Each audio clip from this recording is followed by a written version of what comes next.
بہتر اور زیادہ کارکردگی میں فائدہ مند رہے گا وہ وہاں پر اس وقت کس حال کے اندر ہے۔ اگر آپ ان کا حال دیکھ لیں نا کہ جو اس وقت انڈیا میں ان کی ترقی ایک طرف رکھیں، اس میں بعد میں بات کرتے ہیں۔ ابھی ہم بات کریں گے صرف اس بات پر چند پہلوؤں پر کہ مسلمانوں کی حالت انڈیا کے اندر کیا ہے، تو آپ کو اندازہ ہو جائے گا اور آپ کہیں گے کہ ہم اس وقت شیخ کلونی کی محمدی مسجد میں نہیں بلکہ ایک جنت میں بیٹھے ہوئے۔ 1947 سے لے کر 2023 تک انڈیا کی آفیشیل رپورٹ کے مطابق جو ان کے ادارے نے شائع کی ہے، یہ کوئی انٹرنیشنل ادارے نے نہیں، یا پاکستان کی ISI نے نہیں، یا کسی مذہبی ادارے نے نہیں، بلکہ ان کے اسٹیٹ کو شمار کرنے والے ادارے نے یہ رپورٹ شائع کی ہے کہ 1947 سے لے کر 2023 تک ہندوؤں اور مسلمانوں کے درمیان 37,000 کتنے 37,000 فسادات اور دنگے ہو چکے ہیں جو رپورٹ تھانوں میں درج ہوئی ہیں، جس میں لاٹھی چلی ہے، گولی چلی ہے، قتل ہوئے ہیں، ٹانگے بازو ٹوٹے ہیں۔ اور یاد رکھیں یہ بات کہ انڈیا کے قیام کے بعد جب دنگا اور فساد انڈیا میں ہوتا ہے تو اس کا مطلب مسلمانوں کی تذلیل اور مسلمانوں کے اوپر ظلم ڈھانا ہوتا ہے۔ آپ 15 دن یا 1 ماہ پہلے کی ہریانہ کی رپورٹ نکال کر دیکھ لیں، ہریانہ کے اندر دلی کے قریب جو ہندو مسلم فسادات ہوئے اس کا اگر ہلکا سا آپ انالیسس کریں تو رات کے 2 بجے، میں نے کہا آپ جنت میں بیٹھے، آپ اس وقت شیخ کلونی محمدی مسجد میں نہیں، جنت کی ایک مسجد میں بیٹھے۔ ہریانہ کے اندر رات کے 2 بجے ہندوؤں نے مسجد کے اوپر حملہ کیا، مسجد کے امام کی عمر 26 سالہ جوان کو قتل کیا، مسجد کو آگ لگا دی۔ نتیجہ کیا نکلا؟ نتیجہ تن چونکہ وہ سیکولر اسٹیٹ ہے اور کو تھوڑا بہت منہ ملازہ بھی مسلمانوں کا رکھنا پڑتا ہے، تو انہوں نے 5 ہندوؤں کو گرفتار کیا، 5 ہندوؤں کو گرفتار کیا اس قتل کیس میں۔ اب اس کا نتیجہ کیا نکلا کہ اس پوری ہریانہ اسٹیٹ میں ہندو تمام سوسائٹی نے اپنے ارد گرد اقلیت میں رہنے والے مسلمانوں کا معاشی بائیکاٹ کر دیا کہ آج کے بعد مسلمانوں کو نہ نوکری ملے گی، نہ کوئی آٹا دودھ ملے گا، نہ کوئی کھانے کو اجناس ملے گی، نہ آٹا ملے گا، نہ کوئی لے گا، نہ کوئی دے گا، ان سے مکمل معاشی بائیکاٹ۔ نتیجہ تن حکومت نے پھر ہندوؤں کو خوش کیجیے، صرف ایک واقعہ سنا رہا ہوں، ہمیشہ 37,000 واقعات میں ایسے ہی ہوا ہے، 37,000 واقعات میں ایسے ہوا، لیکن ریسنٹلی جو ہوا وہ آپ کو سنا رہا ہوں کہ اس کے بعد ہندوؤں نے، پولیس نے کیا کیا کہ مسلمانوں کے وہ افراد جنہوں نے ہندوؤں کے خلاف ہریانہ میں کوئی احتجاج کیا تھا، بلڈوزر لے کے ان کے گھروں کو مسمار کر دیا۔ بتائیں اس سے پیچھے کچھ رہ جاتا ہے؟ جس کا گھر ٹوٹ جائے اس کے بعد اس میں آواز بلند کرنے کی طاقت باقی نہیں رہتی، اس کے بعد وہ بولن جوگا نہیں رہتا۔ یہ وہاں کے مسلمانوں کا حال ہے، اور انٹرنیشنل رپورٹ کے مطابق پوری دنیا میں اقلیتوں کے لیے سب سے خطرناک ملک اگر کوئی ہے تو وہ انڈیا ہے۔ اگر آپ نے دیکھی ہو نیوز میں، یہ چینل میں آپ نے دیکھا ہو تو منی پور کا واقعہ جو ہوا ہے انڈیا کے اندر، کہا جاتا ہے انٹرنیشنل تبصرہ کرنے والے تجزیہ نگاروں نے کہا آدم علیہ السلام سے لے کر آج تک آگے کے حالات کیا ہوں گے یہ تو نہیں پتا، کیونکہ دنیا بری سے بری ہو رہی ہے اور ہونی ہے، کیونکہ رسول اللہ صلی اللہ علیہ وسلم نے فرمایا کہ قیامت قائم ہوگی علی اشرار الناس، دنیا کے سب سے بدترین لوگوں کے اوپر، یعنی حالات برے سے برے ہوں گے، ہر آنے والا دن پہلے سے سخت اور برا ہوگا، اور جب قیامت آئے گی تو وہ جو لوگ جن پہ قیامت قائم ہوگی وہ دنیا کے سب سے برے اور گندے لوگ ہوں گے۔ لیکن تجزیہ کرنے والے کہتے ہیں کہ ابھی تک 2023 تک آدم علیہ السلام سے لے کے آج تک اتنا گندا اور خوفناک جرم دنیا کی تاریخ کے اندر انسانوں میں نہیں ملتا جو منی پور کے اندر انڈیا کے اندر ہوا۔ میں تفصیل سے کیا بتاؤں کہ آپ کو صرف اتنا بتا دوں کہ ایک خاندان کے 5 افراد کو پولیس کی حراست سے گنڈوں نے چھینا، 3 مردوں کو قتل کیا اور 2 خواتین کو، جن میں سے ایک 21 سالہ جوان لڑکی اور ایک اس کی والدہ جس کی عمر 45-50 ہوگی، 700 افراد، کتنے افراد؟ 700 افراد کے ہجوم میں ویڈیو بنا کر ان کے ساتھ سرعام زیادتی کی گئی منی پور کے اندر. بتائیے آج تک تاریخ میں آپ نے اتنا بھیانک واقعہ نہیں سنا ہوگا کہ انسان کو اس طرح سے ذلیل و خوار کیا گیا ہو. واقعات اور بھی میرے ذہن میں پڑے ہیں مگر وقت اجازت نہیں دیتا. لیکن چند ایک واقعات کی روشنی میں آپ مجھے بتائیے آپ جنت میں بیٹھے ہیں کہ نہیں بیٹھے؟ اس کے باوجود ہم ناشکرے، اس کے باوجود ہم اپنے ہی دشمن، اپنی ہی پاؤں پر کلہاڑی مارنے والے. بلکہ وہ تو مثال بنی ہے کہ اپنے پاؤں پہ کلہاڑی مارنا. میں کہتا ہوں ہم تو اس قدر گر چکے ہیں کہ ہم اپنا پاؤں جا کے کلہاڑی پہ مارتے ہیں. اس کے باوجود کہ پاکستان کو اللہ رب العزت نے بہت سی نعمتوں سے نوازا، بہت سے احسانات اللہ رب العزت کے اس کے اوپر، لیکن ہم لوگ ناقدرے ہیں. ہم اتنے ناقدرے ہیں کہ اب انڈیا کی باتیں تو ہم نے سن لی کہ چلو وہ دشمن ملک ہے، لیکن مجھے بتائیے کیا وطن عزیز پاکستان کے اندر آپ نے ایک چھوٹے بچے کو چارپائی کے ساتھ باندھ کر مارتے ہوئے نہیں دیکھا؟ کیا وطن عزیز پاکستان کے اندر سمڑیال کا واقعہ جو دلوں کو دہلا کے رکھ دیتا ہے کہ ایک بچہ چوری کرنے کے لیے اس کی ماں کی بھی جان لے لی، اس بچے کی بھی جان لے لی، کیا یہ مسلمانوں کا ملک لگتا ہے؟ کیا یہ انسانیت کا آپ کو لگتا ہے یہاں پر انسان بستے ہوں گے؟ ہم دوسروں کو رونا روتے ہیں. ہم نے اپنی جنت کو خود برباد کیا. ہم نے اپنے آپ کو، ہم نے اللہ کو بتایا کہ یا اللہ قوم بنی اسرائیل تو بہت پیچھے رہ گئی.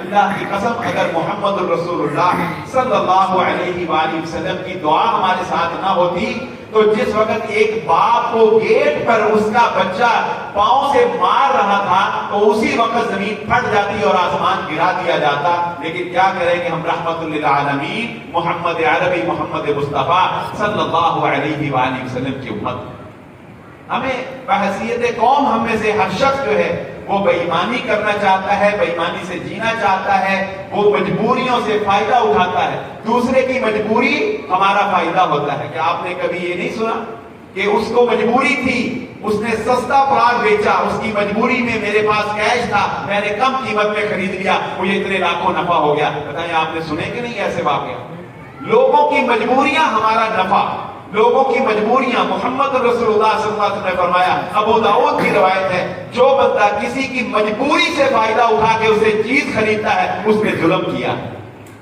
مسلمان کو تلقین یہ تھی کہ مسلمان کی مجبوری سے فائدہ نہیں اٹھایا جاتا، لیکن ہم لوگ ہاتھ میں نوٹ پکڑ کر کھڑے ہیں اور ہم کہتے ہیں، اور مسئلہ ہم یہ علماء سے پوچھتے ہیں پچھلے دنوں کہ یہ کیا ڈالر کی ٹریڈ کرنا جائز ہے؟ ڈالر کو سٹاک کر لیں، مہنگا کر لیں، بیچ دیں. اس طرح کے سادے بیچارے علماء بزرگ انہوں نے فتوے دینے، ہاں جی جائز ہے، جی جائز ہے. اللہ کے بندو جائز تو ہے، لیکن اس کو یہ بھی تو بتاؤ عالم دین کو کہ اس ڈالر کو سٹاک کر کر کر کر کر کے ہم نے معیشت کا بیڑا غرق کر دیا اور کہتے ہیں کہ ہم حکمران بہت برے ہیں. حکمران بھی برے ہیں، ہم بھی اچھے نہیں.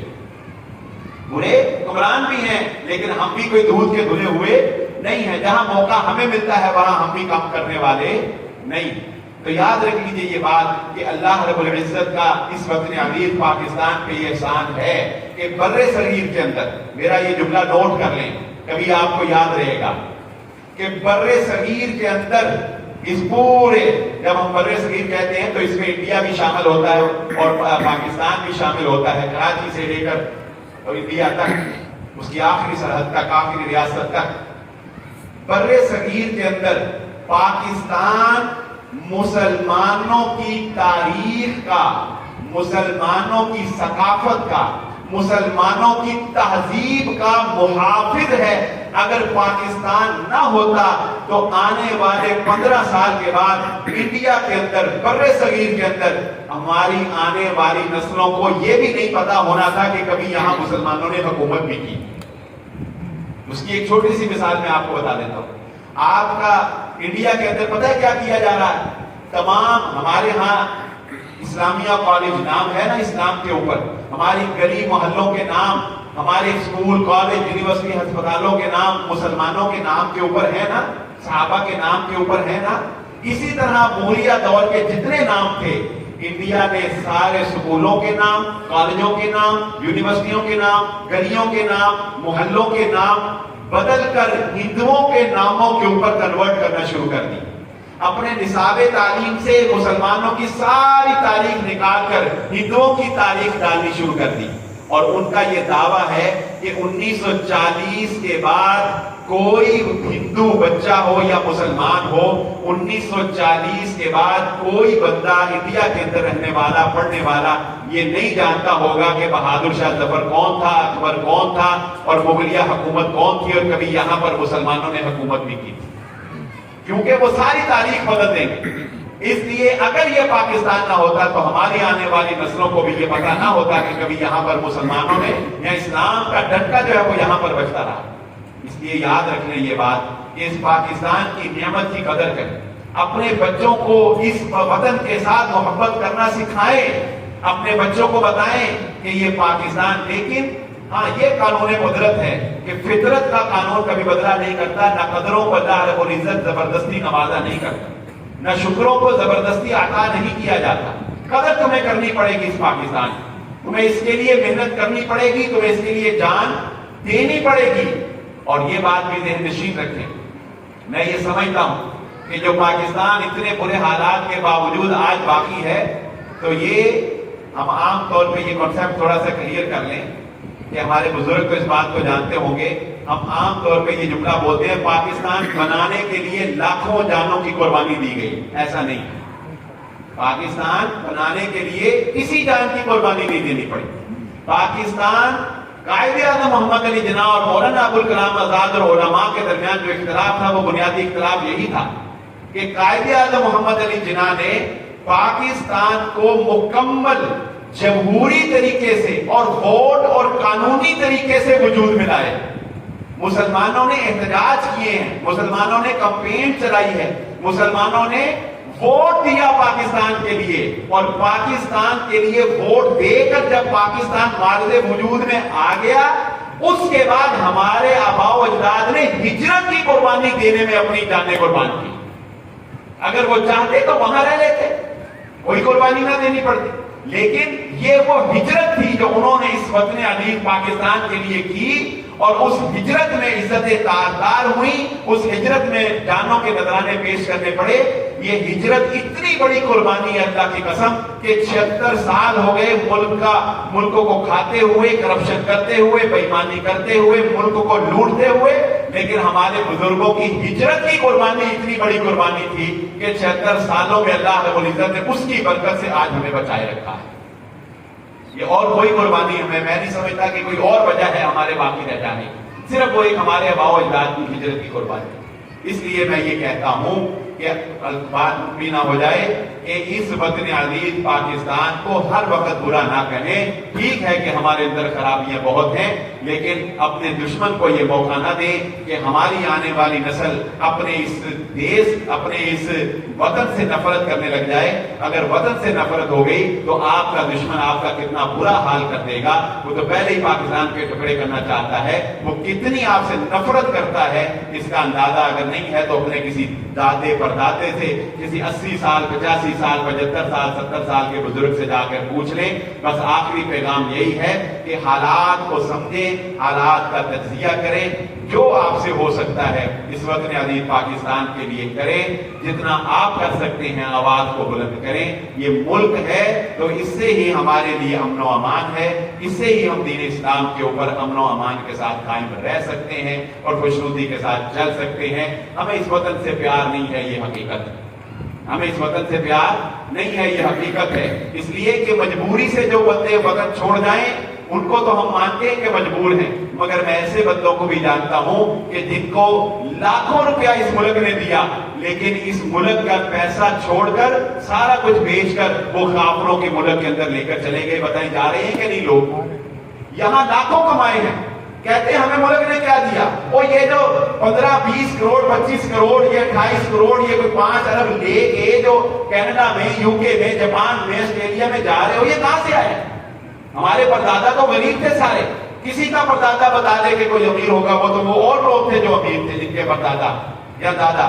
یہ ہماری چوتھی نسل اب آ کے دولت آئی نا، لیکن یہ ساری دولت لے کے جو لوگ باہر جا رہے ہیں پھر وہ کہتے ہیں کہ پاکستان نے ہمیں کیا دیا؟ پاکستان نے تو سب کچھ دیا، جس کو کوئی تھوڑا سا ہنر آتا ہے، جو کوئی اچھا ڈاکٹر بن جاتا ہے، اچھا انجینئر بن جاتا ہے، وہ یہاں بھی خوشحال ہے، لیکن یہاں اسے 5-6 لاکھ مل رہا ہوتا ہے، وہ کہتا ہے باہر مجھے 15 لاکھ مل رہا ہے، پاکستان میں کچھ نہیں رکھا، پاکستان میں کچھ نہیں رکھا، چلو جی کہہ کر پاکستان کو ٹھپا لگایا اور وہ باہر چلا گیا. کس لیے؟ 10-15 لاکھ کے لیے. وگرنہ پاکستان کے اندر زندگی گزارنا آج بھی جنت نما ہے، اس میں کوئی شک نہیں ہے.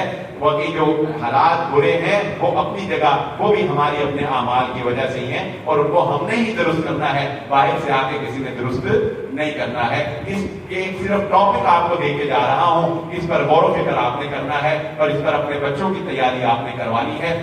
اللہ رب العزت سے دعا ہے اللہ تعالیٰ وطن عزیز پاکستان کی حفاظت فرمائے، اور اللہ تعالیٰ دشمنوں کی سازشوں سے ہمیں محفوظ فرمائے. وآخر